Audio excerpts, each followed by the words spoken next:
morning, glory, and even grace, America. If you want to know why I'm opening up with Tony Orlando, you're going to have to listen to the 500th episode of the Ruthless Podcast, which debuted this morning. Josh Holmes is the ringmaster of the fellas. Josh, I had an 8:15 doctor's appointment this morning. I'm in California. And I listened for a 40-minute drive. I did not stop laughing. It is a fabulous episode. I'm sorry that you will never play Augusta. It's not working again, Josh. Josh doesn't do anything. He's not a producer. We're blaming Spaghettis for this. This is we gotta blame Spaghettis for this. Spaghettis, are we not? Are we transmitting at this point? What's going on? I can hear him now. You got me? I got you now. So we're just going to pick up and tell people that you actually began Ruthless without a producer, and apparently you've reverted. Yeah, no. Listen, we have a little bit of technical difficulties here, Hugh. I don't know what's going on, but I do appreciate you and all of your audience for having us. You're a big part of the reason why we could do 500 episodes of Ruthless. This was a hilarious episode, but I want to stop and say 500 episodes. Cy Young threw 511 wins. No one else got over 500. I'm sure there are other people with 500 episodes of a podcast, but I doubt they've all been funny. And how much producing went into this one? Well, to be honest with you, the beauty of what our show has been, and I mean, you've been with us for a long haul, is it's basically authentic. It's a bunch of buddies hanging out talking about what we would talk about, but we just added some friends along the way. In our 500th, we brought in a whole bunch of familiar names, people that'll be very familiar to the Hugh Hewitt audience. It was an all-star game. It was an all-star game. It could not have been more fun. We had a blast. Everybody was having a good time. An open venue. I mean, Hugh, when you do something live and you get to feel the crowd, man, it's an awesome experience. I love the question about your wardrobe and the fact that you, like me, do not dress yourself. It's up to your wife. And so I was very appreciative to know that that's not just a me thing. But I was a little bit surprised at your selection of the band. I've always kind of thought of the fellas as the Beatles, and I wonder who's going to show up with their Yoko Ono someday and break up the band. I think you might have hit your White Album today. Yeah, well, you've asked me about the Yoko thing before. We've always said Smug is suspect when it comes to being the Yoko of the group. But the band is a band that every artist of their era came and played with. And that's kind of how we see Ruthless, is that if you're a part of conservative media, come on board and play your greatest hits. We'll play along with it, and everybody can have a good time. And it's like a rising tide lifts all boats. Speaking of greatest hits, you have on Senator Kennedy, Senator Cotton, and Governor Kemp. Do they have writers' rooms? They are legit funny people. Right? It's funny because everybody thinks of Cotton as so serious, right? He's so serious. He's by the fact. But if you know Tom, as I know you do very well, he's hilarious. And he's got a great sense of humor. Everybody knows Kennedy, right? And Kemp is someone who is just the most down-to-earth. I mean, if you were to depict a person you wanted to sit at the bar with and tell stories and jokes with, this is the guy. I know him the least, but I happen to have Tom Cotton's brand new book back here, 7 Things You Can't Say About China, because I think we're actually all endorsed by Tom Cotton. We got to be nice to his book. I want to focus on something you said that nobody believes except you and me and the other guys on Fellas and a few other people, which is the conservative ecosystem does not compete against itself. It competes against legacy media, and your guys' mission is to grow the ecosystem, and you're doing it fabulously well. That's it. Well, look, I mean, you are the standard bearer on that, Hugh, but our view has always been that the mainstream media, the corporate media is broken and broken probably forever.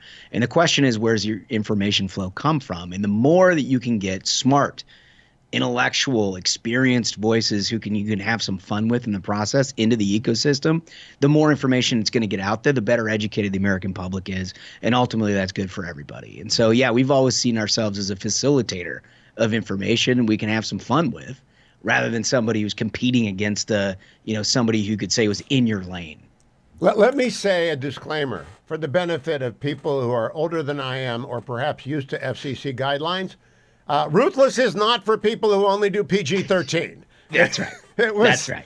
It was an armada of F-bombs today. Just like basically carpet bombing the program because it was funny and it was appropriate, but I want to let that know. Did you really not have a producer? I've never had a producer. I've had Dwayne, but I've never had a producer. Did Michael Duncan have to learn about audio gates? Yeah, no. We literally started, and Duncan and Ashbrook were trying to literally Googling how you cut audio and how you get it up for a podcast. I mean, it honestly, that in and of itself should have been a reality show. It's the funniest stuff you've ever seen. Complete catastrophe every Tuesday and Thursday, but they somehow got it done, and here we are. I'm going to go serious on you in a moment, but I got to ask about Dem or Journo. Yeah. Now, I love King of the Hill. That's my favorite game. But today's edition of Dem or Journo, I was glued. Mary Catherine was wrong. You were wrong. Totally. Everybody was wrong except, of course, Smug. Yeah. Well, this is the game in which you try to identify the difference between a Democratic operative and journalists who are like mainstream, quote unquote, publications. And there are always kind of weasel words that they get in there and phrases that they give themselves away that you really have to hunt for. But honestly, Hugh, it's gotten harder and harder. This is the hardest game we play. I went for the Marshalls. I was wrong. Wrong. Right. So I was following Mary Catherine Hamsley because she's pretty smart, but she was reluctant to play. Where was the venue for the live event? We were at Pearl Street Warehouse down in the Wharf in D.C. An old friend owns that joint. Has been great. Put our first show ever. It was kind of like, when a musical artist goes back to like the first place they ever played. That's kind of what 500 was for us. And it was an absolute blast. There is some deep lore in this episode as well. Deep lore. And the deep lore is like the Silmarillion for Tolkien fans. You don't understand it unless you've read the whole book the first time. How often do you drop the veil on the deep lore? Well, at some point we feel like we need to put out a glossary or something, Hugh. It's like if you haven't been along for the ride for a little while, you may get lost a little bit. But we catch people up a little bit over time, and we try to put things in context. Like we explain King of the Hill. Right? These are former conservatives who Trump broke their brain, and we play a game where we read their hottest takes over the course of a week. We try to update the listener on a relatively frequent basis so they know why it is that we're choosing the competitors that we're choosing. Do you think Sherry My Sherry is trying to win every week now? I have a suspicion that you provide the only attention she gets, and that therefore she keeps amping it up in order to win. Hugh, you might be onto something. Last night, she's been on a 4-week heater, right? So we're choosing, these are the craziest takes on the internet, and when she's on her A game, she cannot be defeated.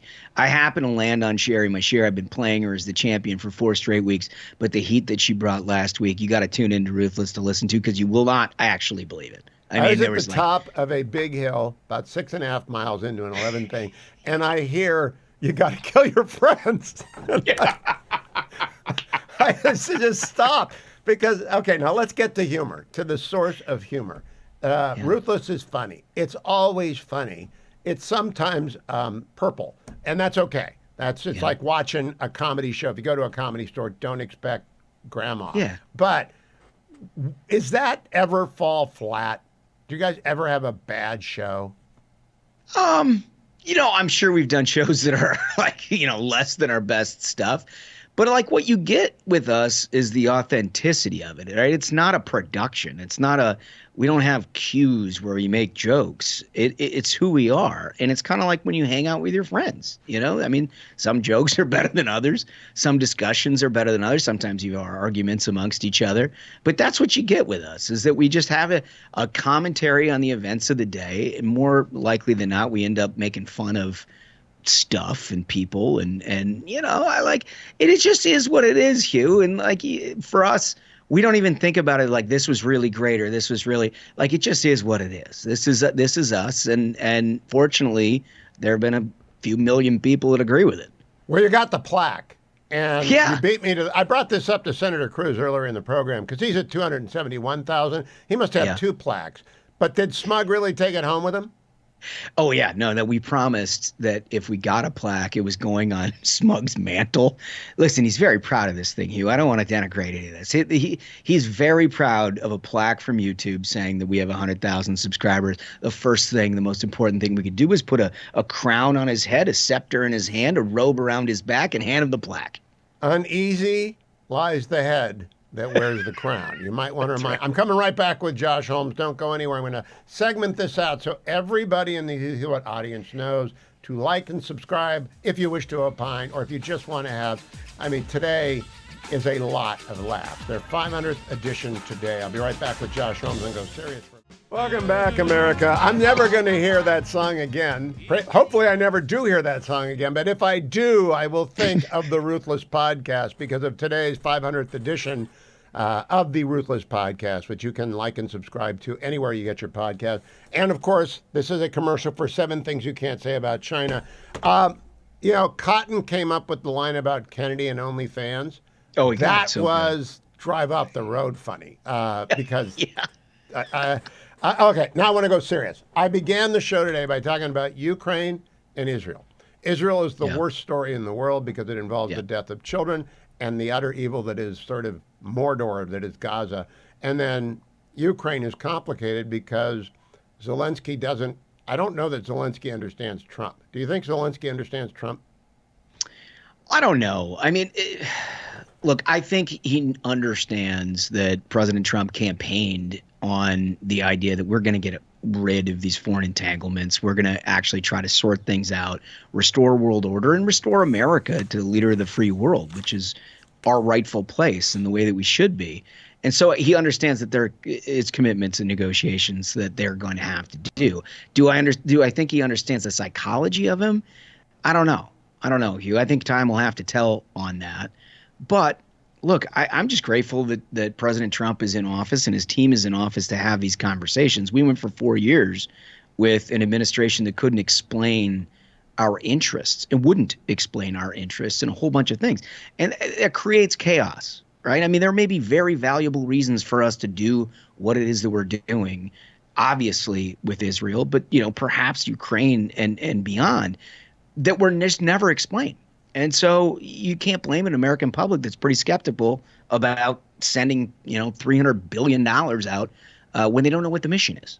And I also think because of the way that Trump talks, he will switch subjects in midstream. So if he says they caused this war, I'm pretty sure he's talking about Biden and the minor incursion thing.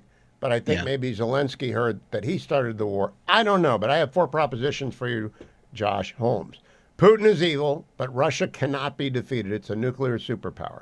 Hamas is evil and must be defeated. Yes. Iran is evil and could be defeated. China is the deadliest of all. We're not going to defeat China, but we must absolutely prioritize and turn our attention to them. Any of those 4 that you disagree with? No, not even a little bit. And I don't even disagree with the formulation in the way that you sequenced it. I mean, the Hamas thing is a no-brainer. Like, moral clarity is the most important thing that we have here in America. And there is no 2 sides of the story of what's happening in Israel and Hamas's role in it. Trump understands this. I think anybody with a brain understands this.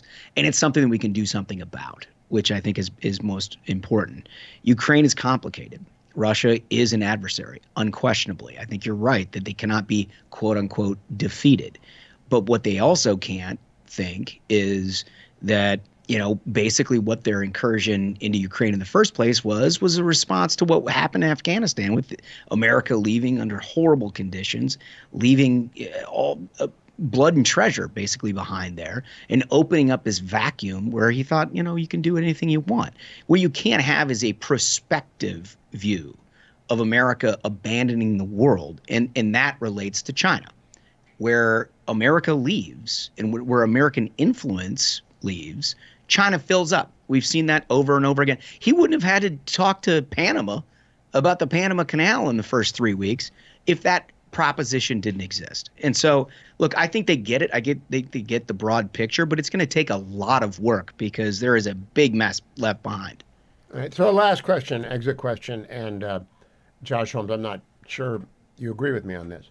I think there are a lot of people, especially in legacy media and certainly in the Democratic Party, who would rather see Donald Trump fail than Ukraine survive. And by that, I mean they're trying to drive a wedge between Trump and Zelensky in order to make it more complicated for Trump to help Zelensky or Zelensky to accept reasonable terms. Do you think I'm nuts? No, I don't. Listen, I've become so cynical. I actually don't think that the Democrats have hit rock bottom yet. And the reason that they haven't hit rock bottom yet is because they don't actually believe in anything. The only thing that they are successfully articulating is their levers of power and their abhorrence to anyone who would take it away. They don't articulate a single thing about how they could make life better for your average American. They don't articulate a single thing about the world, the global stage. What's their view? What's America's role in the world? They say nothing about any of that. And if that is your proposition, you are basically just an opposition party, and in this case, to one man, Donald Trump.